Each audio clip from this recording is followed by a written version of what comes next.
안녕하세요. 부산 콘텐츠 코리아랩 유튜브를 시청해주시는 창작자, 창업자 여러분. 메타버스와 마주치다 런 인투 메타버스 진행을 맡게 된 선정훈입니다. 반갑습니다. 요즘 메타버스라는 말이 정말 많이 들리고 있습니다. 안 들어보신 분들이 없을 텐데요. 근데 이 메타버스라는 말이 너무 어렵게 느껴지고 그리고 정확히 무엇을 하는 것인지에 대해서 모르시는 분들이 정말 많으실 거예요. 그렇기 때문에 오늘 저희 콘텐츠 코리아 랩에서는 메타버스에 대해서 무엇인지 그리고 메타버스로 무엇을 할 수 있는지에 대해서 한번 알아보는 시간을 가져보려고 합니다. 자, 이를 위해서 저희가 오늘 메타버스 강사 그리고 맵 제작 경진대회 대상 그리고 한국 메타버스 연구원 한국 NFT 전문 강사 그리고 기업 및 기관, 대학교 등에서 메타버스와 NFT 전문 강의를 다수 진행하신 한국 메타버스 연구원 지도교수이자 함께하는 미래교육 연구소 연구소장이신 김태연 연구소장님 모시도록 하겠습니다. 반갑습니다. 네, 반갑습니다. 앞서 소개를 너무 잘 해주셨는데요. 저는 오늘 이 자리에서 이제 메타버스에 대해서 이야기를 나눌 거지만 이 메타버스의 기본이 되는 웹 1.0부터 2.0, 3.0 이 시대를 같이 이렇게 흘러가면서 함께 성장을 해왔고 그런 것들을 교육을 통해서 함께 나누고자 하는 함께하는 미래교육연구소의 김태연입니다. 자, 이렇게 저희가 소개를 들어보았는데요.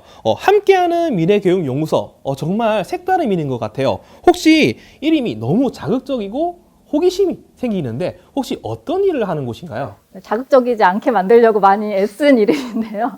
네, 교육에 좀 가치를 담으려고 했었습니다. 그래서 교육이 대부분 교육으로 끝나는 경우가 많았었고 교육을 배운 다음에 그걸 활용을 할 수 있는 그런 방법들을 잘 모르시는 분들이 주변에 많았었어요. 그래서 그런 것들을 교육을 통해서 함께 성장할 수 있는 또 이제 시대 자체가 이제 IT를 기반으로 움직이다 보니까 이런 미래 교육 콘텐츠 이런 것들을 가지고 같이 함께 성장하는 교육을 만들자라는 그런 가치관이 담겨 있습니다.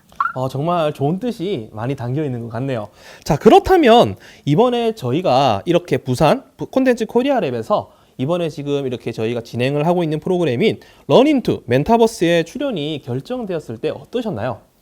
우선 제가 이 부산 콘텐츠 코리아를 잘 알고 있지는 않았어서 이제 제안을 받았을 때 홈페이지, 유튜브, 뭐 SNS를 다 들어가서 한번 봤어요. 그런데 정말 많은 창작자 분들이 굉장히 다양한 분야에서 활동을 하고 계신 걸 보고 되게 좋은 곳이구나. 또 이제 이런 창작자들을 위한 교육이나 아니면 시설이나 이런 프로그램들이 굉장히 많은 거를 보고선 앞으로 메타버스를 이끌어갈 분들이 이곳에 다 계시지 않을까 이런 기대감과 제가 조금이나마 그분들에게 오늘 메타버스를 조금 소개할 수 있는 자리를 만들어 주셔서 감사하게 생각하고 있습니다. 네, 정말 좋은 말 감사드립니다. 자, 여기서 잠깐 광고 콘텐츠 코리아랩 검색 한번 해보세요. 자, 이렇게 짧게 한번 광고 한번 해보도록 하고요. 첫 번째 질문은 많은 분들이 저희 쪽에도 그렇고 메타버스에 대해서 한번 들어보셨던 분들이 질문했던 내용 중 하나입니다. 메타버스 정확히 무엇인가요? 메타버스를 정확하게 정의할 수 있는 사람은 지금 없다라고 이제 전문가들 사이에서도 얘기를 하고 있어요. 왜냐하면 굉장히 초기 시장이고 메타버스라고 말할 수 있는 뭐가 이렇게 완성된 그런 상태는 아닙니다. 그냥 사전적인 의미로 이제 메타와 그 유니버스가 합쳐진 가상 세계다 이렇게 얘기를 하고 있는데요. 기존에 우리가 살고 있던 그런 온라인 시스템들 이런 것들이 이제 메타버스 공간에서 융합되고 변형돼서 이렇게 변화하고 있다라고 보시면 될 것 같아요. 크게 이렇게 구분을 4가지 유형으로 나누고 있는데 하나는 우리가 이제 흔히 지금 사용하고 있는 SNS들. 그러면 뭐 유튜브나 아니면 뭐 인스타 이런 데다가 우리의 일상을 이렇게 기록하고 사진을 찍어서 올리고 영상을 만들어서 올리고 이런 것들이 이제 하나의 유형으로 라이프 로깅이라고 하거든요. 그래서 사람들의 삶을 어떤 공간에 가상 공간에 이렇게 업로드를 하는데 이런 것들도 메타버스의 유형이라고 볼 수가 있어요. 그래서 메타버스가 사실 엄청 막 새롭고 뭐 새로운 기술이고 새로운 어떤 분야고 혁신이고 이렇게 말하기보다는 지금에 있었던 이런 것들이 조금 더 확장돼서 새로운 세계로 옮겨가고 있다. 이렇게 보시는 게 더 좋을 것 같습니다. 정말 많은 의미가 포함된 단어인 것 같네요. 저는 뭐 개인적으로 메타버스라고 한다면 최근에 한번 영화에서 개봉했었던 마블 영화 아시나요? 네네. 네, 거기서 이제 마법을 쓰시는 네네. 그분도 이제 뭐 메타버스가 어떻고 이렇게 얘기를 하잖아요. 저는 그게 먼저 생각이 났었어요. 저도 모르게. 보통 이제 메타버스 하면 이제 영화로도 많이 말씀을 하시고, 그 다음에 이제 어떤 소설책, 뭐 이런 게임 이런 것들도 많이 말씀을 하시는데, 사실 그게 전혀 이제 아니다라고 말할 수 없는 게, 이런 기술을 알고 계신 이런 개발자분들이 사실 이런 창의적인 아이디어는 그런 영화, 소설에서 아이디어를 얻어서 사실 메타버스 이전의 어떤 서비스들도 그런 데서 다 아이디어를 얻어서 개발한 것들이 굉장히 많아요. 그래서 그런 것들을 바탕으로 했다고 볼 수가 있습니다. 그렇다면 소장님이 생각을 했을 때는 메타버스라는 이 단어 안에서 가장 많이 활용이 되고 있는 게 무엇인지 혹시 아실까요? 우선 현재는 교육이나 게임, 그다음에 엔터테인먼트사에서 가장 많이 활용이 되고 있는데요. 그런 이유는 메타버스 특성이랑 가장 잘 맞는 분야인 것 같아요. 어쨌든 이 메타버스라는 이 공간이 있다면 그 안에 그 사회, 문화, 경제가 돌아갈 수 있는 어떤 컨텐츠, 사람들 이런 것들이 필요한데, 이미 이 엔터테인먼트 사에는 어떤 그런 컨텐츠들이 다 이미 만들어져 있고, 또 그런 게임 쪽도 보면 그런 메타버스의 특성을 굉장히 잘 살려낼 수 있는 그런 요소들이 이미 만들어져 있어서, 거기에서 메타버스가 추구하는 그런 방향성들이 있는데, 그런 것들을 조금만 바꿔주면 바로 메타버스가 될 수 있는 그런 구조로 지금 현재 되어 있어요. 그래서 가장 활발하게 적용되는 것들이 그래서 게임이나 엔터테인먼트 이런 쪽에서 많이 활성화가 지금 현재는 되고 있습니다. 그렇다면 소장님께서는 방금 말씀하셨던 활용 반경 중에서 혹시 해보신 게 있으실까요? 저는 이제 주로 교육을 하다 보니까 이제 이런 플랫폼 중에서 교육을 많이 하고 있어요. 이 플랫폼을 활용하기 위해서 제공을 많이 하고 있는데, 그래서 뭐 마인크래프트나 아니면 로블록스 이런 쪽이 이제 코딩으로 같이 연결이 되어 있어서 학생들이 이 세계를 만들어갈 수 있도록, 실제로 구축할 수 있도록 프로그램을 다 제공을 하고 그걸로 세계를 만들 수 있도록 이런 것들을 하고 있거든요. 네. 저도 개인적으로 한번 해보고 싶네요. 그렇다면 소장님이 생각했을 때는 어떤 플랫폼이 현재는 제일 사람들 사이에서 접근하기가 좀 쉽고 좀 관심이 가질 수가 있을까요? 우선은 이제 해외랑 국내랑 조금 차이점이 보이고 있어요. 그래서 해외 같은 경우는 게임 플랫폼이 굉장히 잘 활성화가 되어 있어요. 왜냐하면 규제 자체가 국내랑은 조금 다른 부분들이 있어서 게임 플랫폼들이 메타버스로의 특성도 이미 잘 만들어져 있고 생태계가 형성이 되고 있어서 뭐 로블록스나 아까 잠깐 말씀드렸던 로블록스가 사실 메타버스의 초기의 버전으로 많이 이렇게 소개가 되고 있는데, 로블록스나 뭐 마인크래프트나 뭐 포트나이트 이런 게임의 특성을 가진 플랫폼들이 메타버스로 두각을 나타내고 있고, 국내 같은 경우는 이제 게임 산업이 아무래도 규제가 많다 보니까 그런 것보다는 이제 교육이나 아니면 협업 툴 이런 데서 이제 두각을 나타내고 있습니다. 그래서 국내에서는 뭐 이제 네이버 Z에서 개발한 제페토나, 그리고 최근에 올해 이제 서비스를 런칭을 한 이제 잽 서비스 그런 플랫폼들이 오히려 이제 두각을 나타내고 있습니다. 저도 제페토 한번 회원가입은 해봤습니다. 네. 회원가입은 해봤는데 저는 잘 안 되더라고요, 아직. 제페토가 근데 굉장히 잘 만들어진 플랫폼이라고 저는 생각을 하거든요. 물론 연령층이 되게 10대에 주로 사용을 하는 플랫폼이라는 게 조금 아쉽기는 한데, 굉장히 메타버스의 특성을 잘 살렸어요. 그 안에서 어떤 경제, 사회, 문화가 다 들어있거든요. 그래서 그 제페토 자체에 어떤 이렇게 약간 캐릭터들이 움직이는 그런 요소들 말고 그 안에서 어떤 경제 생태계가 일어나는지, 어떤 문화가 이 안에서 일어나고 있는지를 보시면 아마 좀 다르게 보실 수 있을 것 같습니다. 정말 다양한 분야, 다양한 활동으로 이제 메타버스가 성장하고 있는 게 정말 보이는데요. 그렇다면 이렇게 전 세계가 그리고 우리나라도 많은 창작자와 창업자들이 메타버스에 열광하는 이유가 있을까요? 네, 뭐 여러 가지 이유가 좀 복합적이라고 보시면 될 것 같아요. 우선은 이제 시대적으로 기술이 우선 굉장히 예전에도 뭐 VR, AR 이런 서비스들이 있었는데, 그때는 어떤 처리 속도나 이런 것들도 느리고 했기 때문에 현실감이 떨어지고 일반인들이 사용하기 어려운 것도 있었고, 그런 것들이 이제 기술이 발달을 하면서 점점 현실감 있게 바뀌었고, 또 그래픽이나 이런 것들이 어떤 툴들이 일반인들이 굉장히 사용하기 쉽게 많이 바뀌었어요. 그래서 그런 기술적인 것들이 지금 이 메타버스가 등장한 시기랑 너무 잘 맞게 발달을 했다라는 점이 하나가 있고요. 그 다음은 이제 코로나19로 이제 어떤 우리가 대면에서 활동했던 것들이 다 중단되면서 이런 우리의 생활이 완전 멈췄었잖아요. 이런 시기적인 특성도 반영이 됐습니다. 그래서 멈춰져 있던 우리의 일상을 이 메타버스로 인해서 다시 찾는 그런 계기가 됐었고, 그런 것들을 경험을 하면서 우리가 이미 온라인 시대를 이렇게 살고 있었잖아요. 그래서 디지털 전환이 이미 어느 정도는 되어 있었는데, 여기에서 이 메타버스를 한번 이렇게 경험을 해봤더니, 아, 이렇게 전환을 해도 되겠다라는 그런 경험치들이 이제 생긴 거예요. 그래서 그러면서, 아, 메타버스가 더 이렇게 급부상을 한 케이스라고 볼 수 있을 것 같습니다.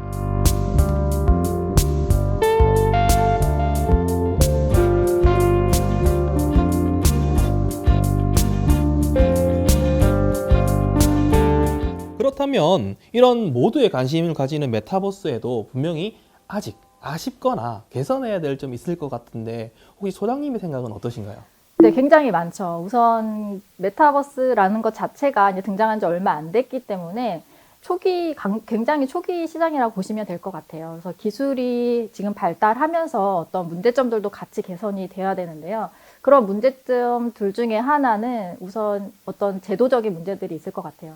기술이 어느 정도 발달을 하면 그 제도가 같이 발달을 해야 되는데, 지금 그런 법적인 제도들, 그런 것들이 아직 완벽하지 않기 때문에 그런 범죄나 이런 문제들이 이미 수면 위에 드러나서 뉴스에 계속 나오고 있잖아요. 그런 것들, 또 윤리적인 문제들에 의해서 결국에는 그런 일들이 일어나는 건데, 그런 교육이 되지 않은 상태에서 메타버스라는 공간이 사실 가상에서 현실로 같이 이렇게 넘어가는 그런 시대에 있다고 봐야 되거든요. 우리가 그냥 가상 공간이라고 생각했던 게 이제 현실화되는 건데, 그 공간에 있는 시민들이 그런 시민의식이 없다면 그런 것들이 다 문제점으로 이제 드러나는 그런 문제점들이 하나가 있을 거고요.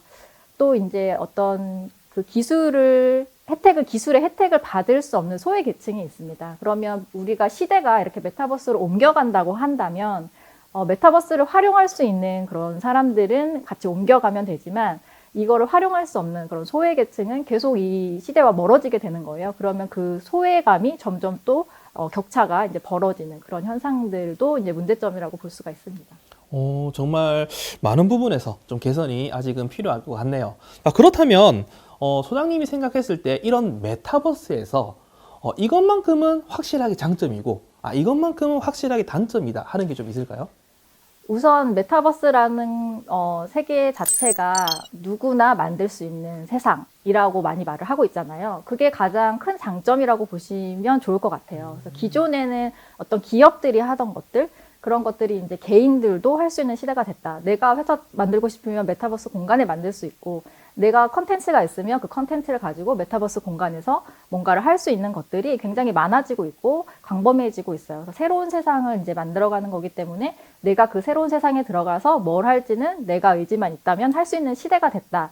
그런 것들이 이제 기술적으로 또 다 이제 발달이 됐고, 그런 시대의 어떤 방향성도 그렇게 가고 있기 때문에, 그걸 알려면 우선은 이제 이 웹의 특성을 조금 알아야 되긴 하거든요. 그런 것만 안다면 내가 이 시대를 활용하기에 되게 좋은 시대고, 그런 것들이 개인의 어떤 경제 활동과도 연관이 된다는 게 가장 큰 장점인 것 같습니다. 그렇다면 이것만큼은 확실히 단점이다 하는 건 뭘까요? 단점인 부분은 결국엔 그런 것 같아요. 이게 모바일도 마찬가지인데, 우리가 그 안에 있다 보면 거기에서 헤어나오기가 쉽지 않은 그런 것들이 많아요. 그렇죠. 네. 그래서 이 메타버스 공간도 사실 내가 그 안에 어떤 또 다른 나로 살아갈 수 있다라고 얘기를 하고 있는데, 그 안에서 나의 실제 자아와 다른 자로 살아가게 되는 거거든요. 새로운 삶을 살 수 있게 되는 건데, 그런다고 했을 때 이 나를 잃어버리는 그런 게 될 수도 있고, 그런 것들이 결국에는 어떤 문제점들로 다 연결될 수도 있는 거예요. 내가 아닌 나의 모습으로 살아갈 수 있는 거잖아요.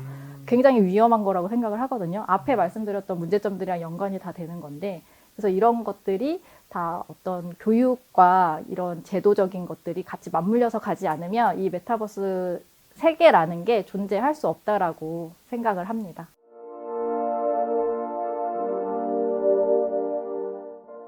개인적으로는 저도 온라인에서는 흔히 말해서 중2병이라고 하죠. 네, 색다른 캐릭터로 컨셉을 잡아서 활동을 하기도 하는데요. 물론 이건 비밀입니다. 자, 그렇다면 이러한 장단점을 가진 메타버스를 여러 분야에서 이제 창작 그리고 창업자들이 활용하면은 장점을 더욱 활용하고 이제 개선점을 찾으면서 서로 윈윈을 이제 할 수가 있을 것 같은데, 창작자들이 메타버스에 좀 쉽게 접근할 수 있는 방법이나 뭐 플랫폼들이 좀 있을까요?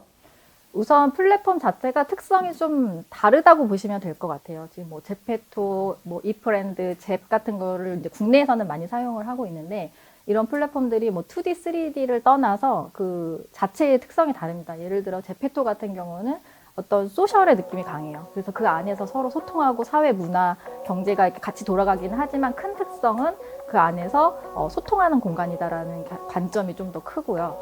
그 다음에 잽 같은 경우는 그런 어떤 소통, 소셜의 느낌보다는 협업의 개념이 커요. 그 안에서 업무를 보고 회의를 하고 자료를 공유하고 그 특성이 다르기 때문에 우선 창작자분들이 내가 어떤 콘텐츠로 뭘 하고 싶은가를 먼저 결정하셔야 돼요. 그리고 그거에 맞는 플랫폼을 찾는 게 중요해요. 나랑 맞는 플랫폼이 다 있습니다. 그래서 그걸 알려면 내가 해봐야 돼요.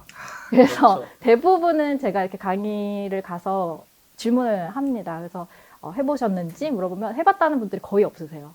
그래서 내가 듣기는 했지만 해보지 않으면 알 수가 없어요. 그래서 해보시는 걸 먼저 해보시고 그러면 이 특성이 뭔지를 파악을 하고 나랑 맞는 게 뭔지를 안 다음에 그거를 컨텐츠랑 연결을 해서 뭔가를 하는 거를 시도를 해보셔야 그 안에서 시도했다가 안 되면 이제 바꿔야겠죠, 방향을. 이런 식으로 계속 개선해 나가는 활동을 계속 꾸준히 하시면 뭔가 그 안에서 맞는 게 딱 찾지 않을까 그렇게 생각이 듭니다.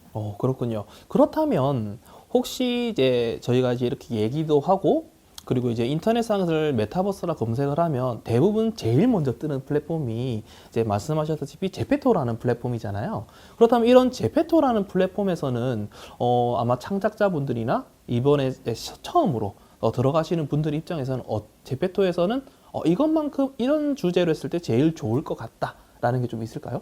창작자 입장에서 그 공간에서 지금 창작 활동을 할 수 있는 거는 크게 이제 두 가지로 좀 나눠지고 있어요.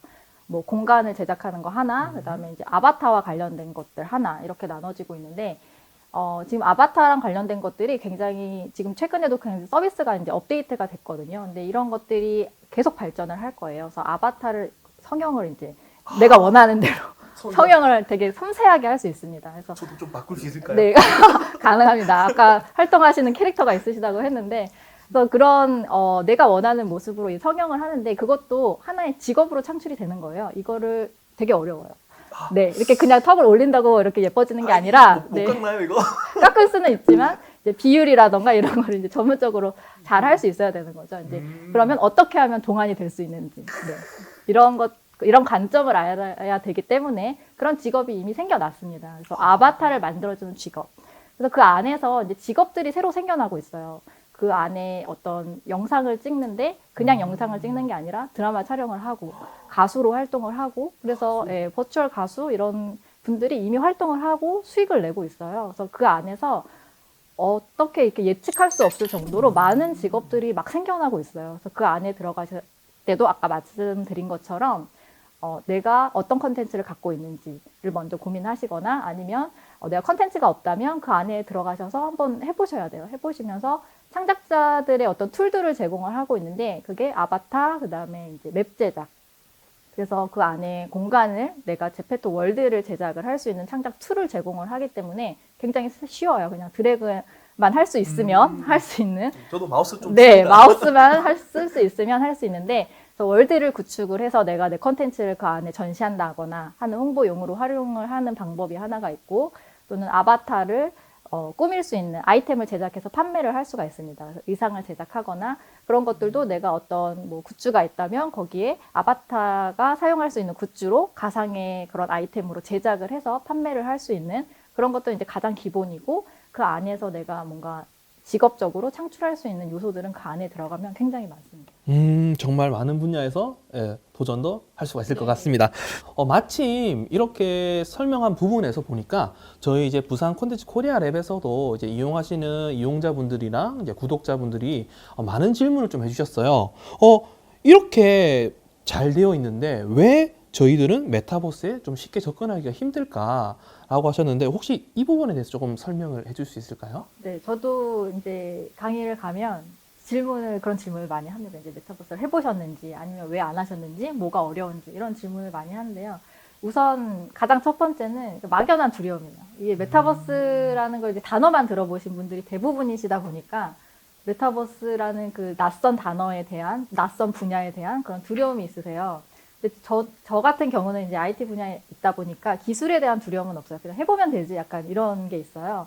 근데 저도 예전에 그 키오스크가 처음 나왔을 때 버거를 사러 갔는데 그 앞에 그렇죠. 이렇게 기계가 이렇게 있고 무인 시스템으로 바뀌었다라고 해서 그 앞에 딱 갔을 때 뭐 두려움 없이 그냥 갔었는데 그 처음 사용하는 그 기계에 딱 서서 하려고 보니까 이게 처음 도입이 됐을 때는 그 인터페이스가 그 사용자한테 최적화되어 있지가 않아요. 그러다 보니까 이렇게 해보면서 되게 땀을 막 흘리면서 해봤던 그런 경험들이 있는데 그런 당혹감 이런 느낌이지 않을까 저는 그런 생각이 좀 듭니다. 그래서 내가 이 메타버스가 사실 되게 어렵지 않게 되어 있기 때문에 일반인들한테까지 내려온 거거든요. 기술이 그만큼 쉬워졌고 그래서 그런 막연한 두려움은 없으셔도 될 것 같아요. 막상 해보시면 되게 연세가 있으신 분들도 다 하시거든요, 요즘에. 그래서 막상 해보면 생각보다 그렇게 어렵지 않다. 오히려 내가 어떤 컨텐츠로 뭘 할 건지를 고민하는 게 어렵지 이거를 사용하는 기술적인 부분은 하나도 어렵지가 않습니다. 근데 막연한 두려움이에요, 진짜로. 그래서 무조건 한번 해보시는 거 그게 이제 중요할 것 같습니다. 네, 확실히 좋은 말인 것 같습니다. 왜냐하면 저도 관련된 크리에이터 쪽을 강의하지만 항상 하는 말이 있어요. 주제를 먼저 정하셔야 뭐 어떤 것이든 이제 뻗어 나갈 수가 있다라고 하는데 확실히 말씀하셨던 것처럼 주제 정하는 게 제일 어렵지 않을까. 네, 그래서 그게 이제 기술에 대한 두려움이 없으신 분들도 마찬가지인 게 이게 컨텐츠가 있으신 분이 있고 컨텐츠가 없으신 분이 계세요. 없으신 분들은 내가 무슨 컨텐츠로 여기서 뭘 할 건지인가를 이제 고민하시는 게 이제 중요한 포인트고 컨텐츠가 있으신 분들은 이 컨텐츠를 가지고 내가 여기서 뭘 할지를 그 플랫폼을 경험해보지 않고 그냥 내가 바라보면서는 알 수가 없거든요. 그래서 그런 경험들이 경험해보지 않아서 생각 자체를 못하는 거예요. 기술적인 부분이 대부분 그런 것 같아요. 그래서 저는 그런 게 이제 딱 보이는 거죠. 이 기술이 있으면 내가 이런 것들을 할 수 있구나라는 게 보이는데 이런 경험이 없으신 분들은 그 자체를 생각할 수가 없기 때문에 우선 경험을 해보시는 게 가장 중요합니다. 여러분 잘 들으셨나요? 한번 일단 해보세요. 해보시면 됩니다. 저도 추천을 좀 드리도록 하겠습니다. 이제 다양한 플랫폼들이 지금 계속 나오고 있는데요. 그 플랫폼을 한 번씩 해보는 거 그런 것들이 가장 중요하고요. 그리고 그냥 사용해보는 게 아니라 내가 어떤 특징들이 있는지를 한번 파악해 보시는 거 그런 것들이 중요합니다. 알겠습니다. 그렇다면 이거는 제 개인적인 질문인데요. 혹시 어떤 걸 해야 돈을 좀 벌 수 있을까요? 네, 중요한 질문이죠. 개인적인 질문이지만 여러분들 중요해요 이거. 네, 아주 중요한 부분이고 또 이제 메타버스가 이슈가 된 이유 중에 하나도 사실 메타버스 공간에서 돈을 버시는 분들이 생기면서 일반인들에게 막 이슈가 됐던 부분들이 있어요. 그게 이제 제페토에서 크리에이터 렌즈가 뭐 월수입 1억을 막 벌면서 이슈가 됐었는데 그것도 사실 이제 초창기에 시작했기 때문에 확 뜰 수 있었던 기회를 얻은 거거든요. 그래서 지금 초창기이기 때문에 어떤 기회들이 굉장히 많습니다. 그러니까 뭐든지 다 시도할 수 있는 기회들이 다 열려 있고 그 시작에 하시는 분들은 다 돈을 벌 수 있는 기회가 여기저기 지금 널려 있어요. 근데 시작을 안 하셨기 때문에 사실 지금 저는 그거를 캐치할 수 없다라고 생각을 하거든요. 그래서 돈을 벌 수 있는 방법이 이제 여러 가지가 있는데 하나는 이제 아까 계속 말씀드렸던 컨텐츠가 내가 보유했을 때, 그 다음에 보유하지 않았을 때 그 두 가지로 조금 나눠지는데 내가 컨텐츠가 어떤 거냐에 따라서 달라질 거예요. 내가 어떤 상품을 판매한다 하면은 메타버스 공간에 내가 상점을 구축할 수도 있고 그거를 이제 뭐 라이브로 보통 소통을 메타버스 공간에서 하거든요. 라이브로 그 안에서 경매를 하기도 해요. 그래서 그냥 불가능한 게 없어요. 상상력을 많이 발휘하셔야 돼요. 그래서 사람들이 뭘 해서 돈을 벌고 있는지도 가서 보셔야 되고 메타버스 공간에서 노셔야 돼요. 그렇네요. 네, 그래서 그 공간에서 사람들이 어떻게 돈을 벌고 있는지를 가서 많이 보시면 내 컨텐츠를 가지고 할 수 있는 것들을 해보시면 좋고 이제 IP가 없으신 분들, 컨텐츠가 없으신 분들은 내가 좋아하는 게 뭔지 사실 이 메타버스 공간에서의 뭔가 수익 구조를 내려면 계속 꾸준히 이 메타버스랑 같이 성장을 해야 되거든요. 굉장히 장기적인 관점에서 보셔야 이렇게 수익화를 하실 수가 있는 거예요. 단기간에 내가 지금 들어가서 메타버스에서 돈을 벌어야지. 이거는 좀 허황된 꿈이라고 생각을 하시면 될 것 같고 근데 이제 어쨌든 기회의 시장은 분명하다. 처음 시작하는 분들이 많기 때문에 어떤 기회를 빨리 얻을 수 있다. 먼저 시작한다면 그거는 확실한 것 같습니다. 자, 여러분 잘 들으셨나요? 여러분들 저도 지금 빨리 돈을 벌러 시작을 한번 해봐야 될 것 같습니다. 자, 그렇다면 마지막으로 이제 앞으로 메타버스가 어떻게 활용되었으면 좋을지에 대해서 소장님의 생각을 한번 들어보도록 하겠습니다. 네, 메타버스의 어떤 기본적인 이제 방향성이 이제 개인의 어떤 권리를 되찾아주자라는 그런 방향성들이 있거든요. 그래서 이런 개인 창작자분들이 뭔가를 시도할 수 있는 그런 것들이 많이 지금 열려 있는 상황입니다. 그래서 이 공간에서 뭔가 창의적인 그런 아이디어를 많이 내셔서 창업이나 창직을 꼭 하시는 기회들을 얻으셨으면 좋을 것 같고, 또 이 메타버스가 이 같이 이렇게 지속 가능한 경제 사회로 발전해 나가려면 계속 강조해서 말씀드렸던 그런 법적인 문제나 윤리적인 문제, 이런 부분들이 굉장히 중요해요. 그래서 그런 가치나 이런 결국에는 기술은 시작은 사실 사람을 위해서 시작이 되는 거거든요. 어떤 발전하는 그 방향성이. 그래서 모든 것을 생각할 때 내가 이 기술을 가지고 뭘 해야지가 아니라 이게 사람들한테 왜 필요하고 어떤 가치를 줄 수 있는지, 그런 거를 많이 고민하시는 시간을 가지시는 게 더 훨씬 개인한테도 좋지만 이 메타버스 세계가 안전하고 건전한 사회로 만들어져 가는데 일조를 하지 않을까. 그래서 그런 부분에 관심을 두고 이제 활용을 많이 하시면 좋을 것 같습니다. 네, 정말 너무나도 이제 흥미로운 이야기를 지금까지 한번 나누어 보았는데요. 벌써 시간이 굉장히 좀 많이 지난 것 같습니다. 예. 자, 그러면 오늘 이렇게 좋은 이야기를 들려주셨던 저희 소장님께 한번 여러분들 박수 한번 보내볼까요? 와! 뭐 언젠가 하시겠죠? 자, 그러면 이렇게 정말 많은 시간, 그리고 많은 이야기, 좋은 이야기 해주셔서 정말 감사하고요. 그럼 정말 찐막, 마지막으로 계속 했지만 찐막으로 한 번 더 할게요. 네, 찐막으로 이 영상을 보고 계시는 시청자분들과 구독자분들에게 한마디 한번 부탁드리도록 하겠습니다. 네, 우선 창작자분들이 사실 이 메타버스를 이끌어갈 주역이라고 저는 생각을 하거든요. 왜냐하면 이 메타버스 공간은 이제 이런 플랫폼 회사들이 공간을 구축을 하고, 이런 인프라들도 기업들이 이렇게 만들어 가고 있고, 또 정부에서도 이런 인프라나 시스템이 제도적으로 또 안정화될 수 있도록 많은 교육이나 이런 지원들을 하고 있는데요. 이 안에 가장 중요한 거는 이 안을 채울 수 있는 컨텐츠들입니다. 그래서 이런 컨텐츠를 만드는 거는 결국 이 개인 창작자들의 몫이에요. 그래서 이 메타버스라는 공간이 사실 이 웹 3.0의 어떤 그런 방향성이 한번 생각을 해보면 이 개인들이 창작을 하게 해주고, 그 창작한 것들에 대한 어떤 보상, 그런 수익 구조를 개인한테 돌려주자라는 그런 방향성들이 있거든요. 그래서 그런 것들을 같이 실현해 나갈 수 있는 하나의 역할을 하는 것들이 이제 크리에이터의 영역이기 때문에, 이런 컨텐츠를 만들어서 같이 메타버스 세상의 어떤 사회나 문화나 이런 경제 시스템을 만들어 가는데 일조하시는 분들이라고 생각을 합니다. 그래서 우선 지금 바로 메타버스 공간에 들어가셔서 아이디 만드시고 아바타로 한번 활동해 보시면서 이 메타버스의 어떤 문화를 한번 경험해 보시기를 권해드립니다.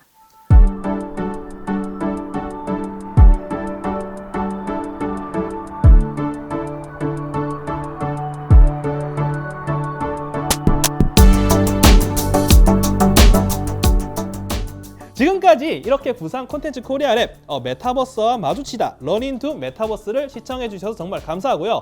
같이 인사드릴까요? 네, 정말 감사합니다. 시청해 주셔서